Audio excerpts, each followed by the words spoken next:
বিশ্ববাজারে যতই জ্বালানি সংকটের ফলে খারাপ অবস্থা হোক, যুদ্ধের কিন্তু বিরাম নেই। গত কয়েকদিনে অব্যাহত রয়েছে হামলা পাল্টা হামলা। সৌদিতে বায়ুসেনা ঘাঁটিতে পরপর ক্ষেপণাস্ত্র হামলা চালিয়েছে ইরান। মার্কিন সেনার 5টি বিমান ধ্বংস হবার খবর পাওয়া যাচ্ছে।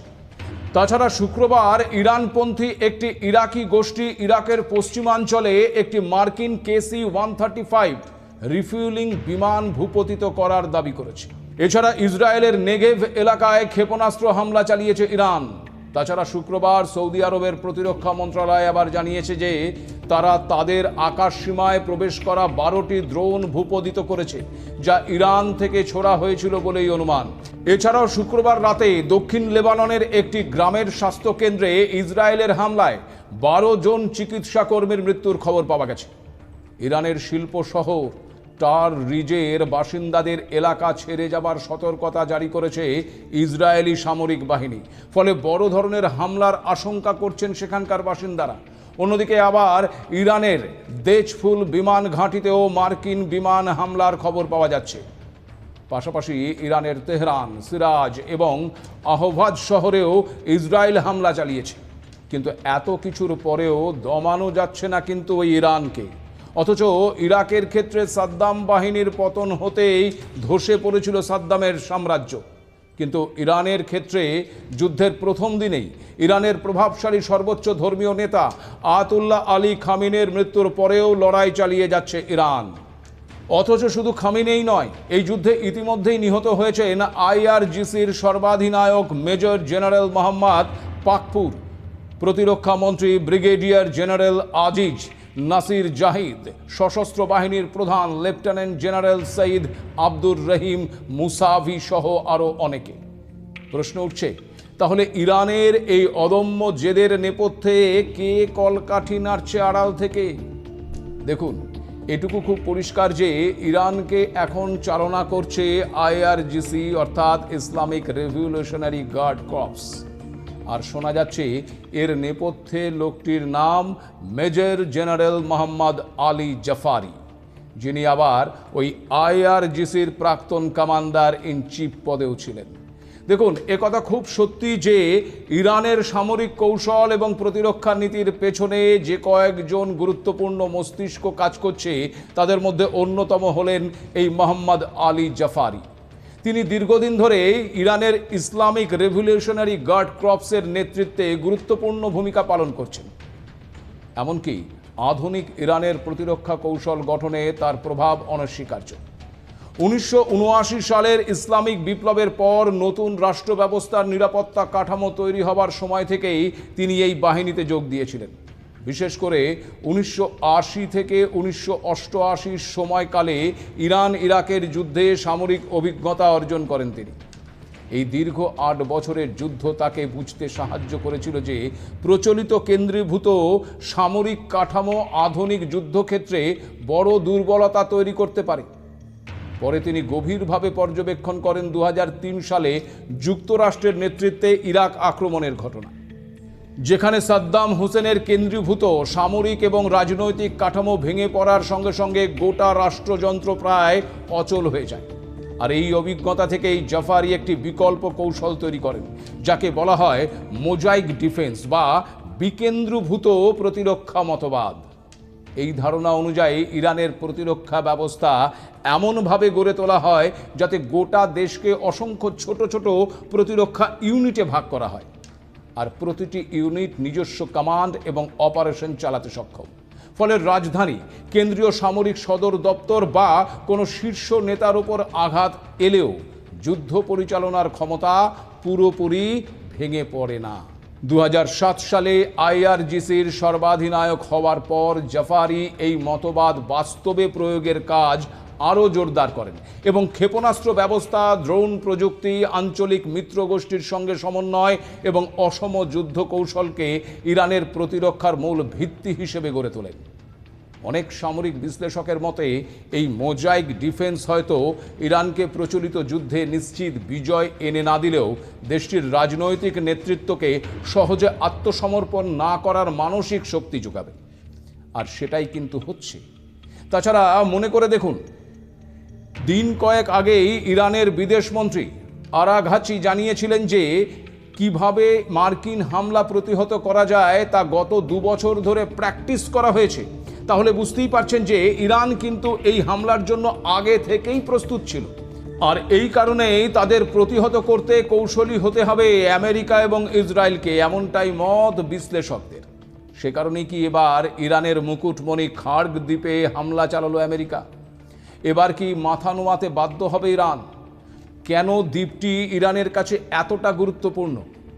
খার্গ পারস্য উপসাগরের একটি ছোট্ট প্রবাল দ্বীপ, যাকে অনেকেই আরফান পার্ল বা অসহায় মুক্ত বলে উল্লেখ করেন। ইরানের উপকূল থেকে প্রায় 25 কিলোমিটার দূরে অবস্থিত এই দ্বীপটি আকারে কিন্তু একেবারেই ছোট, অর্থাৎ মাত্র 5 মাইল দীর্ঘ। কিন্তু ক্ষুদ্র হলেও মোটেও তুচ্ছ নয় কিন্তু এই দ্বীপটিকে ইরানের অর্থনীতিতে আসল মুকুট এবং ইরানের জন্য সোনার ডিম পাড়া হাঁস বললে খুব একটা ভুল বলা হবে না।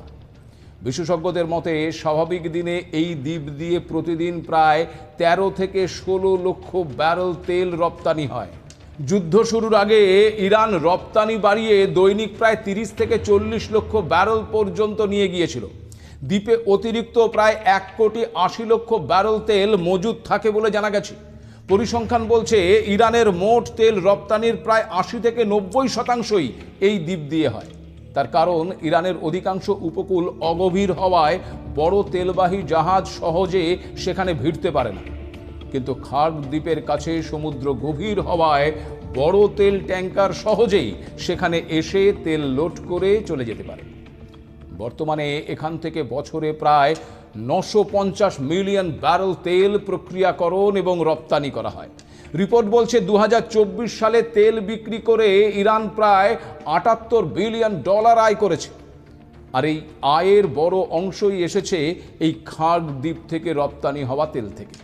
সে কারণেই কি এবার খার্গকে নিশানা করছে আমেরিকা? ইরানের সরকারি সংবাদ মাধ্যমের দাবি ওই দ্বীপে 15টি বিস্ফোরণ হয়েছে, তবে মার্কিন হামলায় কোনো তৈল ভাণ্ডারের ক্ষতি হয়নি। সেনাঘাঁটি প্রতিরক্ষা ব্যবস্থাকে নিশানা করে হামলা চালানো হয়েছে। নিশানা করা হয়েছে জোসেইন সমুদ্র বন্দরকেও। ট্রাম্প নিজেও অবশ্য খার্গ দ্বীপে হামলার ভিডিও ফুটেজ প্রকাশ করেছেন। জানিয়েছেন ইরান যদি হরমুজ প্রণালীতে জাহাজ চলাচলে বাধা দেয় তবে তেলের ঘাঁটিতেও হামলা চালানো হবে, হুঁশিয়ারি দিয়েছেন ট্রাম্প। এরপরেও কিন্তু চুপ নেই ইরান। তারা সাফ জানিয়ে দিয়েছে তাদের দেশের তৈল ভাণ্ডারগুলোকে যদি নিশানা করা হয় তাহলে তারাও সেই পথে হাঁটবেন। পশ্চিম এশিয়ার আমেরিকাকে সাহায্যকারী দেশগুলোর তৈল ভাণ্ডারেও হামলা চালানো হবে। এখন যদি সত্যি খার্গের তেলের ভাণ্ডারে হামলা চালায় আমেরিকা তাহলে অর্থনৈতিকভাবে ধসে পড়বে কিন্তু ইরান। কারণ ইরান বর্তমানে পশ্চিমা বিশ্বের কঠোর অর্থনৈতিক নিষেধাজ্ঞার কবলে রয়েছে। এই অবস্থায় তাদের আয়ের প্রধান উৎসই হলো ওই তেল রপ্তানি। আর খার্গ আইল্যান্ডে থাকা বিশাল টার্মিনালগুলো প্রতিদিন মিলিয়ন মিলিয়ন ব্যারেল তেল লোড করার ক্ষমতা রাখে। এখন যদি ওই পরিকাঠামো ধ্বংস হয়ে যায় তাহলে তেল সরবরাহ বন্ধ হয়ে যাবে। ইরানের মুদ্রার মান তলানিতে গিয়ে ঠেকবে। সরকারি খরচ চালানোর মতন কোনো বৈদেশিক মুদ্রা সরকারের হাতে থাকবে না। এছাড়াও তেলের আয় বন্ধ হলে কর্মসংস্থান এবং ভর্তুকিতে টান পড়বে, যা ইরানের নিজেদের জনগণের মধ্যে ব্যাপক অসন্তোষ তৈরি করতে পারে। বিশ্ববাজারে জ্বালানি তেলের দাম হু হু করে বেড়ে যাচ্ছে। বিশেষ করে চীন, ভারত যারা ইরান থেকে তেল কেনে তাদের বড় বিপদ এই মুহূর্তে। আর পারস্য উপসাগরে অস্থিরতা বাড়লে তার প্রভাব ফেলবে আমাদের দৈনন্দিন জীবনে। তাহলে কি ইরানকে ঠেকাতে এবার খার্গের তেলের ভাণ্ডার ধ্বংস করে দেবে আমেরিকা, নাকি এই চাল বুমেরাং হয়ে দেখা দেবে ওই ট্রাম্পের জন্যই? দেখুন, যদি মার্কিন হামলার কারণে খার্গ দ্বীপ সত্যিই ক্ষতিগ্রস্ত হয় তাহলে কিন্তু শুধু ইরানের জন্য নয়, গোটা বিশ্বের জন্য আশঙ্কা। বৈশ্বিক অর্থনীতিতে বড় ধরনের অস্থিরতা তৈরি হওয়ার সংখ্যা রয়েছে। আপনাদের মনে থাকবে যে 2022 সালে ইউক্রেনে রাশিয়ার বড় ধরনের সামরিক অভিযান শুরু হয়েছিল। এরপর গোটা বিশ্বের তেলের বাজারে ব্রেন্ট ক্রুড তেলের দাম 4 মাসের বেশি সময় ধরে ব্যারেল প্রতি $100 ওপরে ছিল। বিশ্বজুড়ে প্রায় 9% মূল্যস্ফীতি দেখা দিয়েছিল। আর এর কারণ ছিল জ্বালানির দাম হঠাৎ করে বেড়ে যাওয়া, যে কারণে বহু বিশেষজ্ঞ মনে করছেন যে খার্গে হামলা চালিয়ে সম্ভবত ভুল করেছেন ট্রাম্প।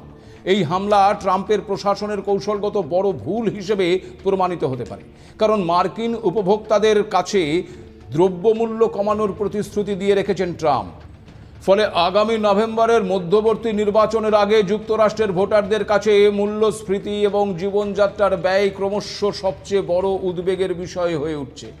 দেখুন, একথা সত্যি যে যুদ্ধে কোনো পক্ষেরই লাভ হচ্ছে না, কিন্তু তারপরেও যুদ্ধ তো থামছে না। এই অস্থিরতার মাঝেই আরও অস্থিরতা বাড়িয়ে আমেরিকা ওই মুজতবা খামেনির মাথার দাম ঘোষণা করেছে।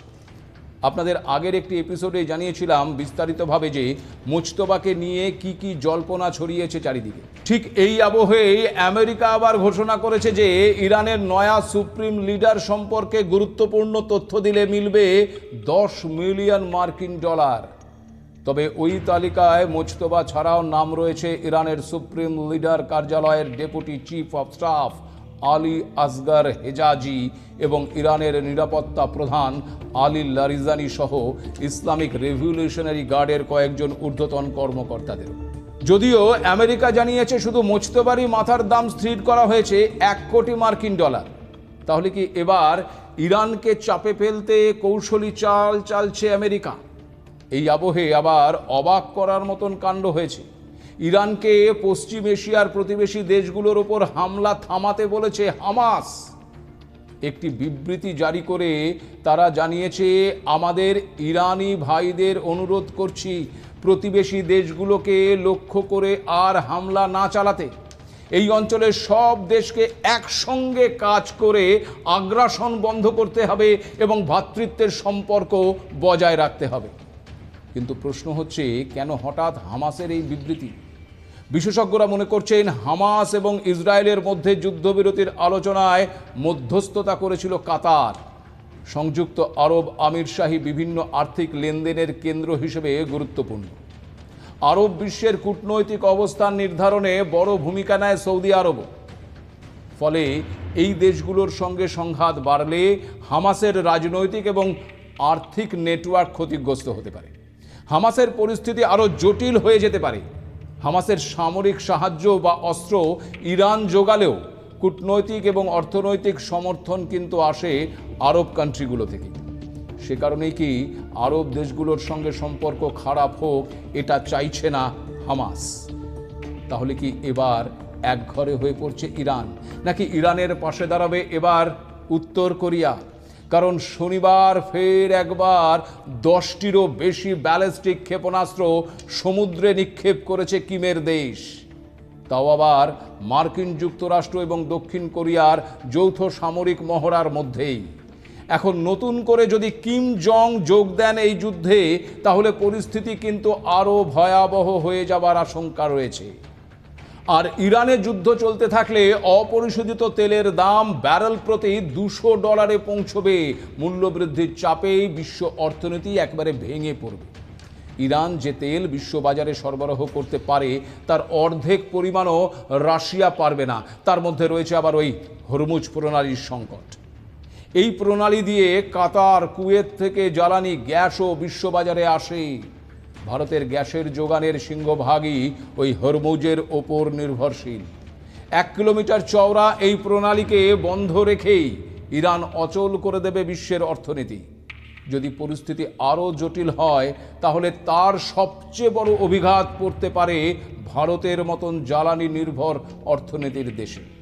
কারণ ভারতের মোট অপরিশোধিত তেল আমদানির একটা বড় অংশ আসে পারস্য উপসাগরীয় অঞ্চল থেকে, এবং সেই তেল পরিবহনের প্রধান পথ হল স্ট্রেইট অফ হরমুজ। ইতিমধ্যেই দেশ জুড়ে রান্নার গ্যাসের হাহাকার দেখা দিয়েছে।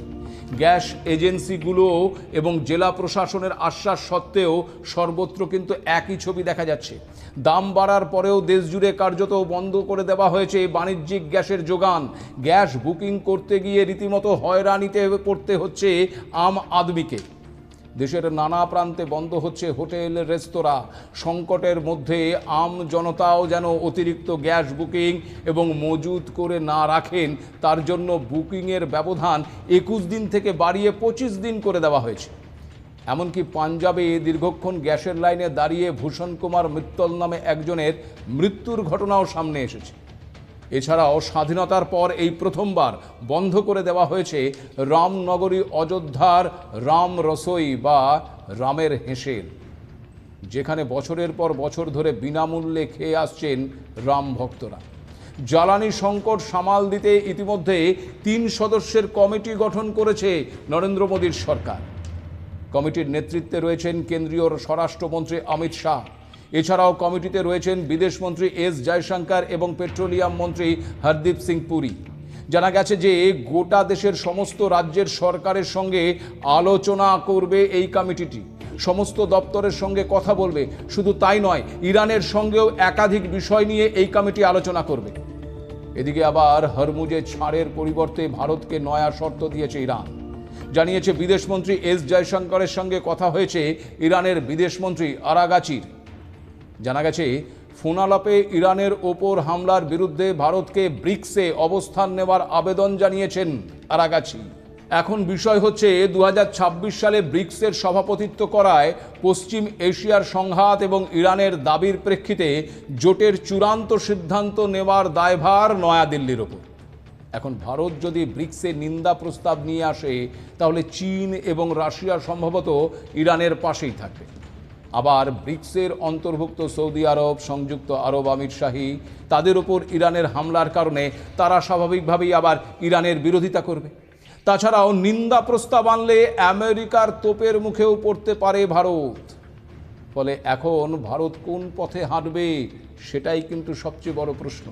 আর ভারতের সেই পদক্ষেপের ওপরেই অনেকটাই নির্ভর করছে ভারতের অর্থনীতি থেকে শুরু করে সাধারণ মানুষের দৈনন্দিন জীবন। আজ এ পর্যন্তই। নমস্কার।